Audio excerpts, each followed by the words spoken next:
La Semaine Sainte a débuté dans la basilique du Saint-Sépulcre, où lecture et chant ont rappelé l'entrée triomphale de Jésus à Jérusalem.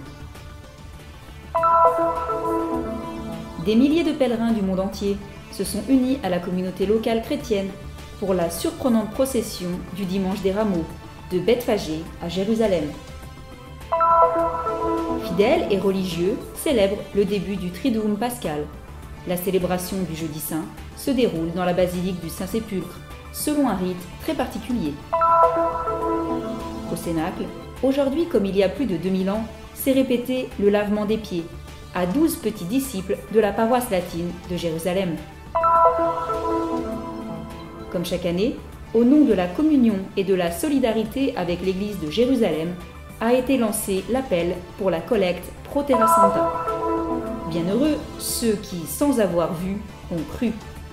Tel est le message de Pâques du frère Francesco Patton, custode de Terre Sainte.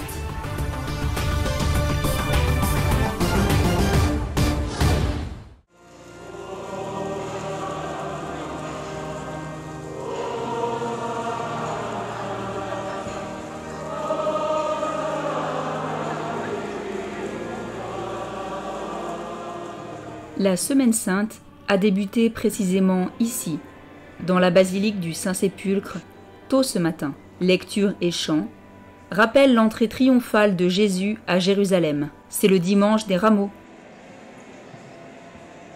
C'est la bénédiction des rameaux qui marque le début de la célébration solennelle de la Pâque de notre Seigneur. Une tradition ancienne qui voit le clergé et les fidèles faire 3 fois le tour de l'édicule de l'Anastasis, pour passer ensuite devant le calvaire, démontrant ainsi l'unité de la mort et de la résurrection. Tous les participants brandissent des palmes, à peine bénies dans l'édicule, et les secouent, à l'image de ce que firent les habitants de la Cité Sainte sur le passage de Jésus. Une célébration solennelle présidée par l'administrateur apostolique du patriarcat latin, Monseigneur Pier Battista Pizzaballa, entouré de nombreux fidèles, locaux et pèlerins. Le long récit de la Passion selon saint Luc, chanté en latin, décrivit les derniers instants de la vie de Jésus, de la trahison à la prière à Gethsémani, jusqu'à la crucifixion et la mort. Une émotion forte pour ceux qui se trouvent à Jérusalem. Je viens pour la seconde fois, spécialement pour participer au Dimanche des Rameaux. Ce fut merveilleux, encore plus unique que ce que j'espérais, et je rapporterai à la maison une valise d'émotions. Nous sommes tellement émus par ces grandes palmes. Pour sûr, nous irons à la procession cet après-midi. Je revais l'habit traditionnel pour montrer au monde que les Palestiniens existent, et tout particulièrement les chrétiens locaux. Je ne peux décrire ce que je ressens. Un sentiment de paix, cela me plaît, et j'espère que le monde entier viendra nous visiter. En ce dimanche, le mystère de sa mort et de sa résurrection sont notre salut. En nous rappelant cette entrée salvatrice, nous suivons Jésus par les chemins de la ville, dans un brasier d'Hosanna. Habits et chants traditionnels se mêlent en une babel de langues et d'instruments en ce dimanche des Rameaux à Bethphagée. Du sanctuaire, sur le versant est du mont des Oliviers, débute la longue procession qui reparcourt pas à pas l'entrée triomphale de Jésus à Jérusalem. Nous arrivons de Pologne. Les fleurs sur les rameaux d'olivier nous rappellent celles qui furent jetées sur les pieds de Jésus à son passage. C'est nous souvenir aujourd'hui qu'il est vivant parmi nous. C'est magnifique d'être avec toutes ces personnes qui professent le même Dieu. Le Seigneur est vraiment parmi nous. C'est dans la joie que serpente la foule sur les pentes raides qui mènent à la Cité Sainte, en cette célébration publique qui est l'une des plus importantes pour la communauté chrétienne locale. Depuis la Cisjordanie, ce sont 40 autobus de pèlerins palestiniens qui sont arrivés. Pour certains d'entre eux, un permis spécial leur a été accordé. Nous sommes d'Aboud, à côté de Ramallah. C'est important pour nous d'être ici, parce que c'est notre terre. Aux côtés de la communauté palestinienne, se trouve celle des nombreux chrétiens de langue hébraïque, composée en grande partie d'immigrants. Ceux-ci font partie des 60 000 chrétiens. Ils sont philippins, indiens, cingalais. La Porte des Lions accueille les pèlerins dans la vieille ville. Danses et chants résonnent dans la cour de l'église Sainte-Anne, en attendant l'arrivée des autorités religieuses, le custode de Terre Sainte et l'administrateur apostolique du patriarcat latin. C'est une occasion de se rencontrer en communauté joyeuse, de mettre de côté toutes ces difficultés et d'exprimer la joie et la fierté d'être chrétien en Terre Sainte. La bénédiction de Monseigneur Pizzaballa a conclu la célébration joyeuse de ce dimanche des Rameaux, prélude au chemin de croix de Jésus vers le calvaire.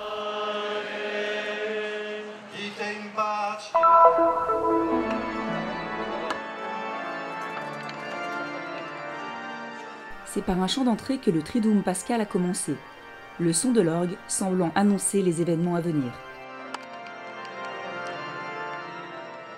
Des prêtres de diverses nationalités et des évêques étaient réunis pour concélébrer aux côtés de l'administrateur apostolique du patriarcat latin de Jérusalem, Monseigneur Pier Battista Pizzaballa. Des fidèles et des pèlerins du monde entier ont participé à cette liturgie unique. La célébration du Jeudi Saint, ici, dans la basilique du Saint-Sépulcre, présente des particularités qui la différencient de bien d'autres endroits. Au cours de la matinée, à cause du status quo, nous faisons déjà tout en une longue célébration. La messe chrismale, la bénédiction des huiles saintes, ainsi que le lavement des pieds. Pouvoir célébrer ce moment en combinant les 4 célébrations importantes du jour en une seule est un incroyable moment de foi dans lequel nous pouvons vraiment ressentir la présence de Dieu. Le gloire à Dieu a été entonné pour finir par un temps de silence, la passion du Christ approchant. L'évangile selon saint Jean a été proclamé solennellement. Il rappelle le moment où Jésus lave les pieds de ses disciples. Monseigneur Pier Battista Pizzaballa, dans son homélie, a souligné ce geste du Christ. « Si je ne te lave pas, tu n'auras pas de part avec moi. » Être avec le Christ, trouver le vrai chemin, passe par la grâce et le défi de la fraternité et de l'amitié. Lors de la dernière nuit de sa vie, le Seigneur Jésus nous donne non seulement un bon exemple, mais nous révèle également la logique de la vraie vie. Vivre, c'est s'ouvrir, c'est se donner à un autre, a déclaré l'administrateur apostolique du patriarcat latin de Jérusalem.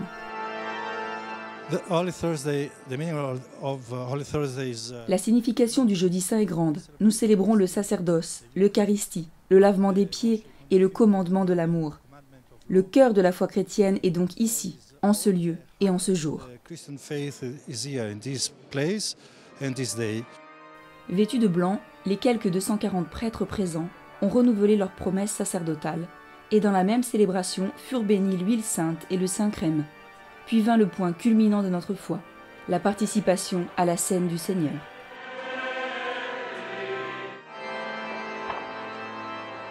Le déplacement du Saint-Sacrement met en évidence que si l'autel est vide, le sépulcre pour un certain temps ne l'a pas été.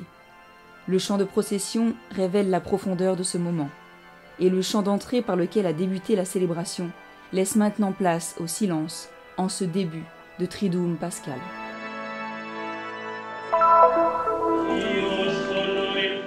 Le geste institué par Jésus, celui du lavement des pieds, s'est répété aujourd'hui comme il y a plus de 2000 ans, au même endroit, au Cénacle. Les frères de la custodie de Terre Sainte, dans une procession silencieuse, se sont rendus au lieu qui rappelle le dernier repas de Jésus. En ce lieu, avec les nombreux chrétiens locaux et pèlerins, ils ont reparcouru les étapes racontées par l'Évangile du Jeudi Saint. Le Jeudi Saint signifie précisément pour nous le Cénacle. Le Cénacle signifie l'Eucharistie, le lavement des pieds et le nouveau commandement de l'amour fraternel. Le Cénacle devient ce lieu symbolique où Jésus se donne pour notre amour. Il continue de nous servir et nous enseigne la valeur du service.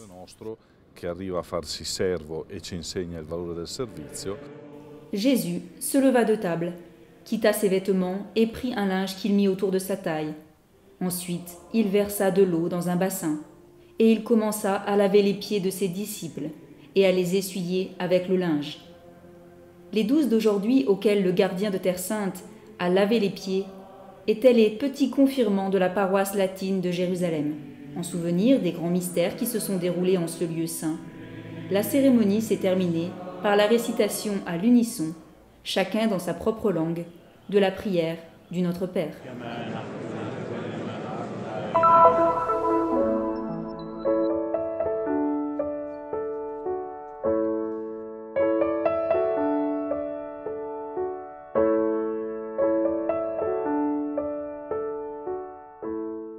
Cette année encore, au nom de la communion et de la solidarité avec l'Église de Jérusalem, un appel a été lancé pour la collecte Pro Terra Santa. Une collecte qui est née de la volonté des papes de maintenir un lien fort entre les chrétiens du monde entier et les lieux saints. Dans sa lettre, adressée à tous les évêques du monde, le préfet de la Congrégation pour les Églises orientales, le cardinal Leonardo Sandri, nous exhorte en ces jours à réfléchir avec une plus grande intensité aux frères et aux sœurs qui vivent et témoignent de la foi en un Christ mort et ressuscité en Terre Sainte, leur exprimant ainsi une solidarité dans la charité.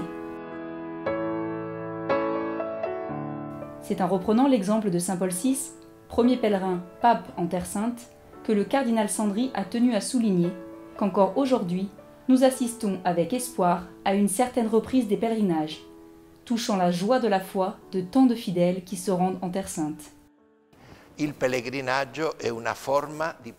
pèlerinage est une manière de soutenir la Terre Sainte. L'autre façon n'est pas seulement de penser ou de prier pour nous conformer à l'Évangile, mais de contribuer concrètement, avec notre générosité, au soutien de l'Église présente sur les lieux saints. Tel est l'appel que l'Église lance chaque année. Et cette année, dans notre lettre, nous avons écrit que nous accompagnons Jésus dans son ascension à Jérusalem, pour sa mort et sa résurrection. C'est l'appel que je me permets de faire à tous, afin que notre participation, notre soutien à la Terre Sainte ne soit pas seulement verbal, mais se concrétise par un geste de générosité. Quindi migliaia e migliaia di pellegrini ogni giorno arrivano nei santuari. Per fare un pellegrinaggio ben accompagnato, veramente... Des milliers et des milliers de pèlerins se rendent chaque jour sur les sanctuaires. Réaliser un bon pèlerinage est quelque chose d'extraordinaire pour l'expérience de foi du pèlerin. Car le pèlerin ne vient pas dans ces endroits pour voir quelque chose d'attrayant d'un point de vue touristique. Il vient renouveler sa foi, lire en ces lieux de la révélation, de l'incarnation et de la rédemption les passages de l'Évangile, et vivre une rencontre personnelle et significative avec Jésus-Christ. Pour beaucoup, le pèlerinage en Terre Sainte est un vrai tournant dans leur vie chrétienne. Significativo con Gesù Cristo e per tanti il pellegrinaggio in Terra Santa è veramente una svolta nella vita cristiana.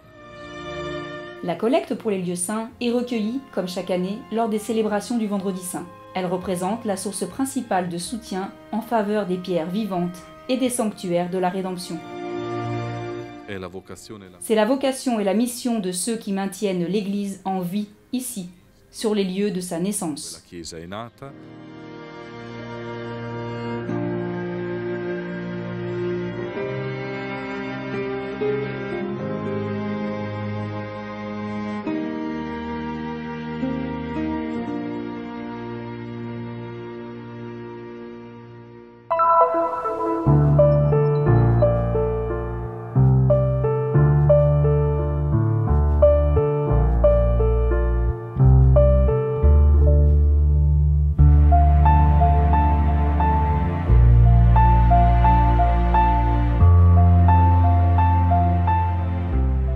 Siamo nel cenacolo, sul Monte Sion, nel luogo dove Gesù aveva consumato l'ultima cena con i suoi discepoli, lasciando loro il dono dell'Eucarestia e del sacerdozio, ma anche il comandamento dell'amore fraterno e l'esempio del servizio attraverso la lavanda dei piedi. È in questo luogo che Gesù appare agli Apostoli la sera del giorno di Pasqua. Le porte chiuse non impediscono al risorto di entrare e Gesù si manifesta con parole, gesti e segni che sono importanti per quel piccolo gruppo di apostoli impauriti e ancora sotto shock per la sua morte, ma sono importanti anche per noi, a distanza di quasi 2000 anni. Le parole e i gesti sono uniti tra loro e contengono un dono e una missione di pace e di riconciliazione. Pace a voi. Come il Padre ha mandato me, anch'io mando voi.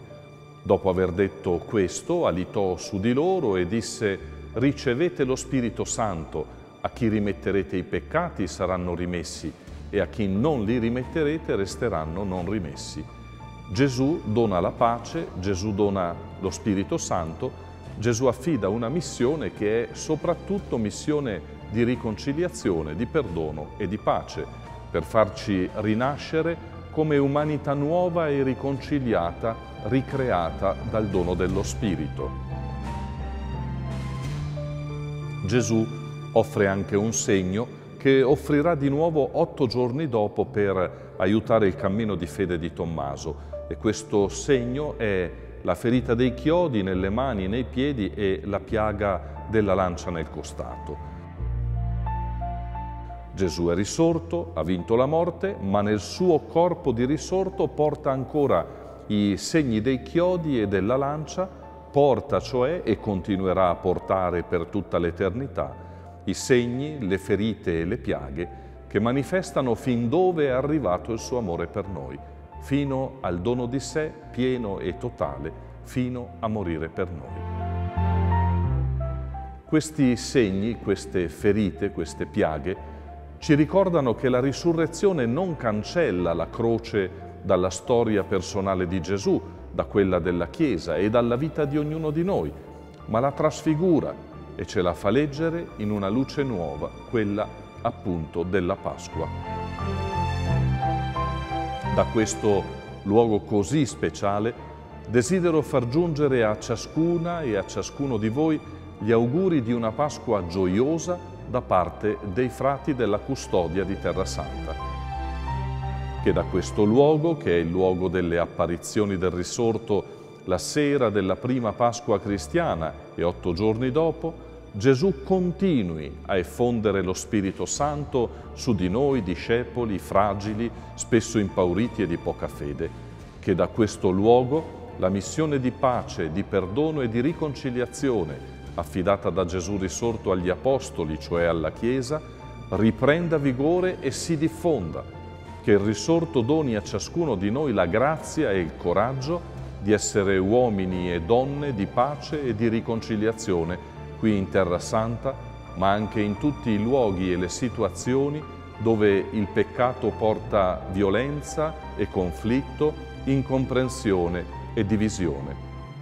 Che possiamo fare esperienza in modo personale di quella beatitudine, cioè di quella gioia piena e interiore che Gesù risorto qui ha proclamato in risposta alla faticosa professione di fede di Tommaso: perché mi hai veduto, hai creduto, beati quelli che pur non avendo visto crederanno. Buona Pasqua a ciascuna e a ciascuno di voi e alle vostre famiglie.